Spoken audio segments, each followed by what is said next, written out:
உள்ளார தட்டுப்பா.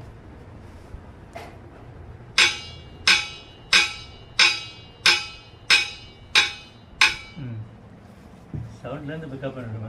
ஆமாம். கட்டையை பாருங்கள், காலையில் வந்தாங்க சரி பண்ணியாச்சு. கட்டை பாருங்கள், கட்டை காமிப்பா, உள்ளார வெளியில் காமி.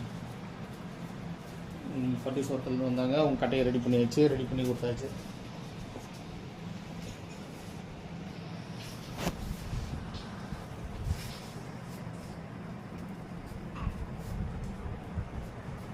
அப்படியே அவங்ககிட்ட